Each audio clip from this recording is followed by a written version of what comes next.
Hi everybody from TechnoLost and welcome to this focus dedicated to the LG G2 Optimus UI interface. So let's start with the lock screen and with the first very interesting feature, which is the knock-on features.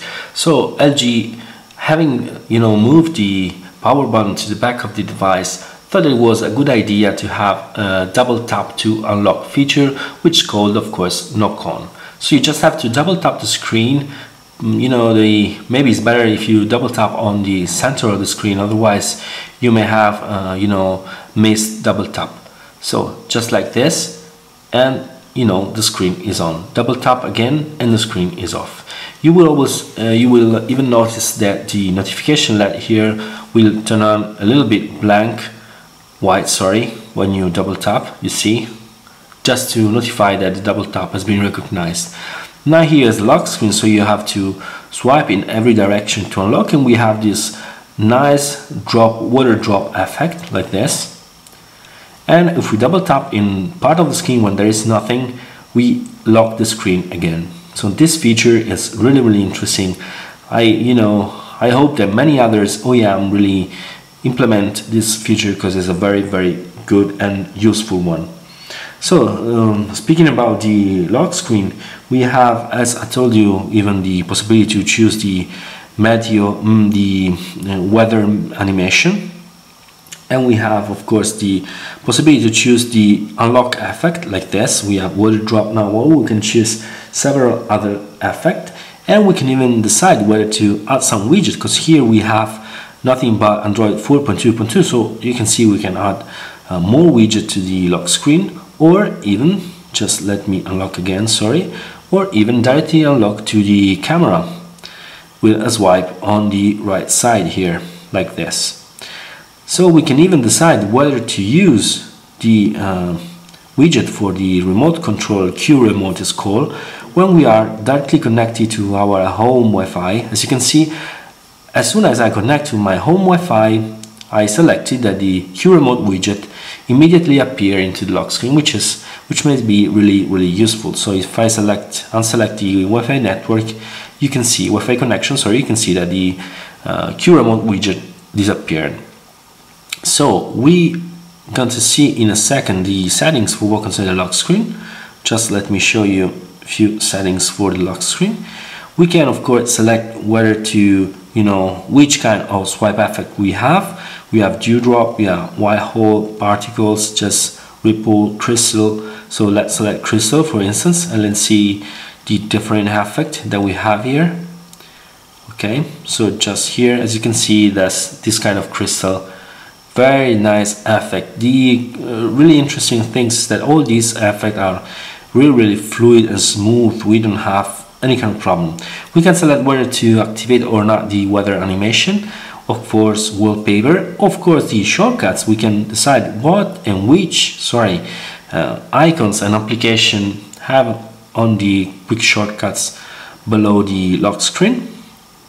We have, of course, lock timer, owner info, and these are more or less all the things dealing with the lock screen. As you can see, we have long press on the home button for multitasking here. This is the home screen. We have, of course, the what is called helicopter view. We can select new pages, remove pages, move pages, select which pages is the home one. We can, of course, decide whether to add widget or shortcuts, or even to change the wallpapers. As you can see here, widget and wallpapers. Speaking about wallpapers, this one is really interesting. It's called multi-photo. If I'm not wrong, this was not present in the previous version of the Optimus UI. I mean the one into, for instance, Optimus G. So this should be something new introduced with this interface. As you can see here, I've selected 3 pictures, but you can even take more for the home screen. This means that in every home I will change the background picture, just swiping. Really interesting, very nice live wallpaper, which is called multi-photo. Let's get back to the wallpaper I was using. Okay, so as you can see, widget, icon, wallpaper. We can even select the different swiping effect, we'll see in a second, but reminding us the old Optimus GI, we have some other things that we can customize. For instance, if you long press on the icon here, we can, you know, have a bigger icon, or we can completely change the icon. Let me show you. We have this small sign here with the brush here. If we select it, we can change the size of the icon, or even, you know, completely change the icon that we want for that application. More or less the same can be applied to the folders here. If we long press, we can have a bigger folder icon like this, and selecting on the name here, we can even decide, for instance, the background color of the folder. So many customization for what concerns this Optimus UI. Let's get back here. Let's get into the settings here to show you a few more things about the home screen. We can change the theme, so beside the wallpaper, we can even change completely the icons and other stuff, like for instance the widget, like the weather widget here. We can download more themes using the LG SmartWare, but forgive me, this is the Korean version of F320K, and I don't speak Korean, so it's a little bit difficult to me to understand how to register to this smartwatch, so I could not register and download more themes. But as you can see, we have many themes here inside the LG Home Smart. As you can see, many themes. So hoping that the international version will have the same theme store, which is really interesting according to me. So we have the theme, we have the screen swipe effect. As I told you, I'm utilizing Breeze right now, but we have several other effects. They are all very interesting and all very smooth and fluid, which is very nice. We can select whether to have the portrait view only, and this is one thing that's really interesting too. Usually into smartphone we have just the portrait view and nothing else, while into this LG G2 we can even decide to have the landscape view with the stock launcher, which is having such a big screen, I mean 5.2 inches. That's really nice to have the possibility to use directly the landscape mode into this LG G2. What else? We have even, as you can see here, the app bar here, and as you can see, we can even use up to 7 application. I mean 6 more the app drawer plus the app drawer button here, which is really nice. And we can even decide to move the app drawer here selector whenever we want. Speaking about the app drawer, we can get into, we can, you know, uninstall things, or even we can change the order. We can show larger icon, change the apps wallpaper, or even hide and show apps. So this is really very good customization level for what concerns this Optimus GUI into this LG G2. I'm not even completely sure that they still call it Optimus GUI, as we, you know, they completely dropped the the Optimus name. So I don't know if they still call it Optimus UI. Nevertheless, forgive me, I will call it Optimus UI just for convenience reason. Then what else? We have you've seen more or less everything dealing with the customization of the home screen. Now we can talk about the navigation bar here. We can select the quick toggle, really useful. We can decide what to use and in which order, like this. The same goes for the Q-Slide apps. We can decide which Q-Slide have and in which order. I will talk to you about the Q-Slide apps later. And we have the brightness bar here, and even the you know, ring volume here, and we can choose the different volume for the different part of the UI, and we can get directly into the settings. So now we can talk about the let's call Q star things introduced by LG. The first one is the Q memo, which is nothing but the same Q memo that we could find inside, for instance, into Optimus G. This is the screenshot of the current, you know, home that you're viewing, but it could be even an app or everything. And then you can decide whether to write on this selecting, for instance, the kind of brush, pencil, or pen, or whatever, even the color. Then you can write a number like this, and pressing this button, for instance, you can have it in overlay, and we can, for instance, get into the dialer and see what we wrote into the Q memo. This is really interesting this way. And then we can get back, we can even share it with many things and save it into the notebook or into the gallery. So this is the Q memo functionality, which is really interesting. Dealing about the Q star, we even have, speaking about the navigation bar, I forgot the Q remote here. We can select whether to activate or not the Q remote widget into the navigation bar. Then we talk about the Q slide. Q slide, this one where, you know, already present into the Optimus GUI are nothing but this app which goes into overlay, so we can do whatever we want, as you can see. But what is really interesting is that we can, of course, interact with the app. But if we slide this one and we, you know, make it a little bit transparent like this, then we can interact with what we have below the Q slide, the Q slide application.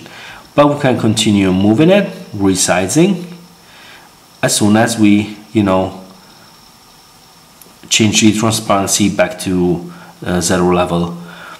We can have at most 2 Q slide apps together, not more than two. Sorry. If we try to select another Q slide app, as you can see, maximum number of windows already reached. So we can close them whenever we want. This is really interesting way of multitasking using the Q slide. With this Optimus UI, this version, LG introduced what is called slide aside. Slide aside is a way to slide application aside, you know, literally. Using 3 fingers gesture, you can swipe with 3 fingers like this, and the application will be app saved, as you can see, app slave for slide aside. If we continue selecting apps like this, we can go up to 3 apps saved with slide aside. As you can see, we reach 2 apps, and then we get into the 3rd apps like this. Okay, now we have 3 apps saved. Everywhere we are, we just have to perform a slide from left to right, so the other gesture, and we can recall directly another slide aside app. So as you can see, this is really nice and really useful. If we don't want any more a slide application, we just have to swipe to close it. What is the difference between slide aside and multitasking? Well, when you use multitasking, to be honest, this is not only multitasking, this is the most recent app used. So this means that the operating system can decide whether to close the one that were not most recently used, just to gain back some memory. With slide aside, you lock an application in multitasking, so there's no way for the operating system to close it. That's the main difference between slide aside and multitasking. So we even saw slide aside. Now, a few more things about the UI are the possibility to, you know, set up the navigation bar. Just let me, just let me show you. If we get into this page, we can, you know, set up the front touch buttons. We have several settings together with the possibility to have this button to directly, you know, unfold the navigation, the notification bar, or even this other icon here, which directly activate Q memo. Okay, not bad. But I would really prefer to have the possibility to select the multitasking button. As you can see, there's no way to have a dedicated multitasking button, but to have to long press the home button to enter into the multitasking menu. This is not a smart move from LG, in my opinion. It would be better to have a dedicated multitasking button, especially if you have like this the possibility to set up which kind of arrangement and even button you want into the front touch one. We can then change the theme. For instance, we have solid white, solid black, or white gradation, black gradation, and we have even the possibility to select the transparent background. So many settings. We have some other stuff that LG created on its own, like the screen off effect here, which is really nice. We can even preview, this is retro TV. We have black hole like this, and we have fade out, more classical one. And there are some other stuff that LG seem to have taken directly from the Samsung one, like smart screen and smart video, which are, as you may imagine, exactly the same functionality that we find inside S4, for instance. So the smart screens means that the screen stays on when phone detects your face. So if you're watching the phone directly, a smart video pauses when phone cannot detect your face, which means that if you're watching a video and you just keep watching somewhere else, the phone recognizes it and pause the video. So these are more or less all the settings with the home screen that we can find inside this LG G2. The last things that I want to show you is relatively new for LG, which is the here is the guest mode.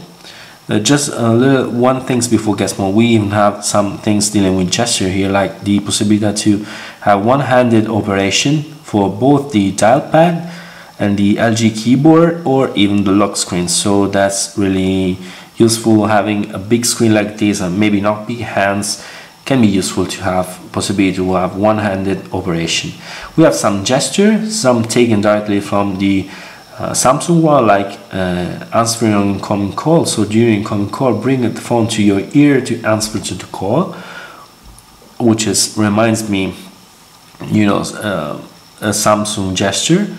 Or even fade out ring. During incoming call, pick up the phone from the flat surface to fade out the ringtone. And we have so on some other stuff going on.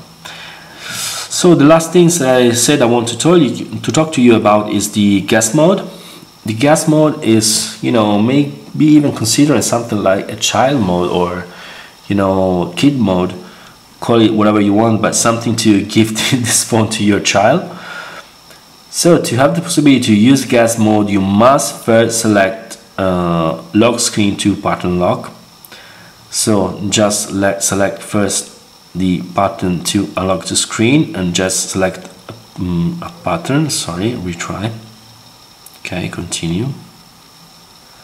Confirm. Now that we selected our own, just select a random pin.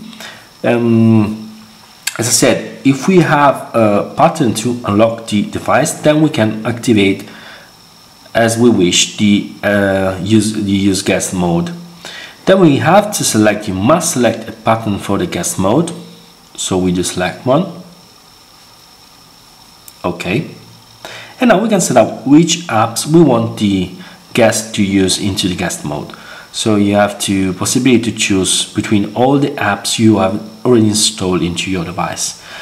Now that you set up everything, we can unlock the device like this, and we can then unlock it directly into guest mode. You just have to perform the pattern that you choose for the guest mode like this, and as you may see, we have this is the guest mode, what is called guest mode. Here we have all the application that we select the guest can use. The guest cannot, take down the notification bar, can swipe home, but no possibility to add a widget or nothing by long pressing, or even to use the menu button here or long pressing for the multitasking or nothing like this. You just can use this application.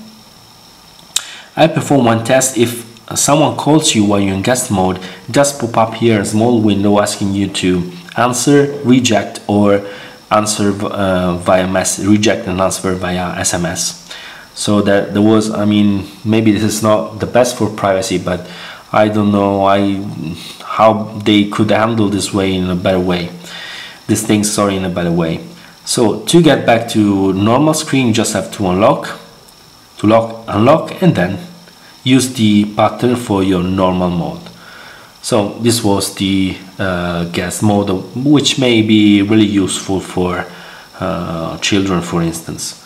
So for what concerned this dedicated focus to the Optimus GUI, that's all. Once more, thanks for watching and bye from TechnoLost.